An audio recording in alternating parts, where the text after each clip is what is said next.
સનાતન વાર્તા, સનાતન વાર્તા. નમસ્તે, મારું નામ સૌરભ શુક્લ છે. સનાતન ધર્મની ઐતિહાસિક વાર્તાઓનું પોડકાસ્ટ સનાતન વાર્તાના આ એપિસોડમાં વાત કરીશ શિવલિંગના પ્રાકટ્યની. તો વાત એવી છે કે બ્રહ્માજી સૃષ્ટિ નિર્માણનું કાર્ય પૂર્ણ કરી ચૂક્યા હતા અને એક દિવસ ફરતા ફરતા ક્ષીરસાગર પહોંચી ગયા. ત્યાં એમણે શેષનાગની શૈયા પર શાંત ભાવથી ભગવાન નારાયણને સૂતા જોયા. ભૂદેવી, શ્રીદેવી અને મહાલક્ષ્મી ભગવાનની સેવા કરી રહ્યા હતા. ગરુડ, ગંધર્વ, કિન્નર, પાર્ષદ બધા જ વિનમ્રતાથી હાથ જોડી ઊભા હતા. બ્રહ્માજીને આ દ્રશ્ય જોઈ અત્યંત આશ્ચર્ય થયો. એમને લાગ્યું, આ શું થઈ રહ્યું છે? બ્રહ્માજીને સ્વયં પર દંભ થઈ ગયો હતો. એમને એવું હતું કે એ સૃષ્ટિના નિર્માતા છે અને સમસ્ત સૃષ્ટિના અસ્તિત્વનું મૂળ કારણ એ પોતે જ છે. આ કારણસર એમને એવું લાગવા લાગ્યું કે એ જ બધાના પાલન કરતા અને પૂજ્ય છે, એ જ પિતામહ છે. એમણે વિચાર્યું, આમ વૈભવમંડિત આટલી નિશ્ચિંતતાથી આરામ કરી રહેલો આ કોણ છે? ભગવાનને આ રીતે જોઈ બ્રહ્માજીને ક્રોધ આવી ગયો. એ ભગવાન પાસે ગયા અને ક્રોધના જ ભાવમાં પૂછ્યું, તું કોણ છે જે આ રીતે અહીં આરામ કરી રહ્યો છે? બધા પાસે સેવા કરાવી રહ્યો છે? હું અહીં આવ્યો તોય મારા સન્માનમાં ઊભો ન થયો? વ્યવહાર મર્યાદા બધાનો ત્યાગ કરી મારું અનાદર કરી રહ્યો છે?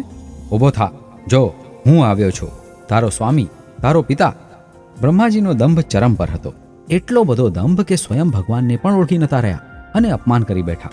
ભગવાન નારાયણે બ્રહ્માજી પર એક દ્રષ્ટિ નાખી ને બોલ્યા, વત્સ, તારું મંગળ થાય, આવ અહીં આ આસન પર વિરાજ. ભગવાન નારાયણના આ શબ્દો સાંભળીને બ્રહ્માજીનો ક્રોધ અત્યંત વધી ગયો અને એ અત્યંત ક્રોધમાં બોલ્યા, હું તારો રક્ષક છું, સમસ્ત જગતનો પિતામહ છું, તને મારું સન્માન કરવું જોઈએ, ઉઠીને સસન્માન મને આસન આપવું જોઈએ. ભગવાનના મુખ પર એક સ્મિત આવી ગયું અને બોલ્યા, આ સંપૂર્ણ જગત મારામાં જ સ્થિત છે અને પોતાનો કેમ કહે છે? તું મારા નાભી કમળમાંથી ઉત્પન્ન થયો છે એટલે હું તારો પિતા છું. બ્રહ્માજી અને ભગવાન વચ્ચેની આ ચર્ચા વિવાદમાં ફેરવાઈ ગઈ અને ધીરે ધીરે ઉગ્ર થતી ગઈ. બ્રહ્માજીએ ભગવાન નારાયણ પર પ્રહાર કરી દીધો અને એ જ ક્ષણે ભગવાન નારાયણના જમણા પગમાંથી એમના પડછાયા સ્વરૂપ ભગવાન વિષ્ણુ પ્રકટ થઈ ગયા અને પ્રહારનો ત્વરિત ઉત્તર આપ્યો. બંને વચ્ચે યુદ્ધ શરૂ થઈ ગયો. થોડું અજીબ લાગે છે ને? બ્રહ્માજી અને ભગવાન વિષ્ણુ વચ્ચે યુદ્ધ થઈ જવું. વિચારો, દંભ કેવી બાબત છે? જો દંભ બ્રહ્માજી અને ભગવાન વિષ્ણુ વચ્ચે યુદ્ધ કરાવી શકે તો આપણા જેવા સામાન્ય પ્રાણીઓ માટે કેવી પરિસ્થિતિ ઊભી કરી શકે છે? દંભ બહુ જ હાનિકારક દુર્ગુણ છે. હું મોટો, તું નાનોની ભાવના દંભને અનેક ગણું વધારી દે છે. ભગવાન વિષ્ણુ ગરુડ પર અને બ્રહ્માજી હંસ પર બેસી ભયંકર યુદ્ધ કરવા લાગ્યા. યુદ્ધનું સ્વરૂપ એવો ભયંકર થઈ ગયો કે એક પણ દેવતા વચ્ચે ન પડ્યા. બ્રહ્માજીએ પાશુપતાસ્ત્ર અને ભગવાન વિષ્ણુએ માહેશ્વર અસ્ત્ર ઉપાડી લીધા. પ્રત્યેક દિશાઓ અસ્ત્રોના તેજથી જાણે બળવા લાગી. આ અસ્ત્રોનો ઉપયોગ થઈ જાય તો પ્રલય નિશ્ચિત સમજવું. દેવગણ અતિ તીવ્ર ગતિથી કૈલાસ પર્વત ભગવાન શંકર પાસે પહોંચ્યા અને એમની સ્તુતિ કરી. ભગવાન શંકર તો અંતર્યામી છે, એ વાત સમજી ગયા. એ દેવતાઓને બોલ્યા કે હું બ્રહ્માજી અને ભગવાન વિષ્ણુના યુદ્ધની વિભીષિકાને જોઈ શકું છું. હું અવશ્ય એમને શાંત કરીશ. બ્રહ્માજી અને ભગવાન વિષ્ણુ વચ્ચે ભયંકર યુદ્ધ ચાલી રહ્યું હતું કે અચાનક જ એમના વચ્ચે એક અનાદિ અનંત જ્યોતિર્મય સ્તંભ પ્રકટ થઈ ગયો. યુદ્ધ રોકાઈ ગયો. આ શું છે? બધાના મનમાં કુતૂહલ જાગી ગયું. દેવાધિદેવ મહાદેવ કરોડો સૂર્યના સમાન તેજ લઈ લિંગ સ્વરૂપમાં પ્રકટ થયા હતા. માહેશ્વર અને પાશુપતાસ્ત્ર એ જ જ્યોતિર્લિંગમાં સમાઈ ગયા. બ્રહ્માજી અને ભગવાન વિષ્ણુ આશ્ચર્યચકિત થઈ ગયા. બ્રહ્માજી બોલ્યા, હું આ સૃષ્ટિનો નિર્માતા, પિતામહ છું, તોય સમજી નથી શકતો કે આ શું છે? આપણા બે સિવાય આ ત્રીજું તત્વ શું છે? આના વિશે જાણવું આવશ્યક છે. આના આદિ અને અંતની જાણ થવી જ જોઈએ.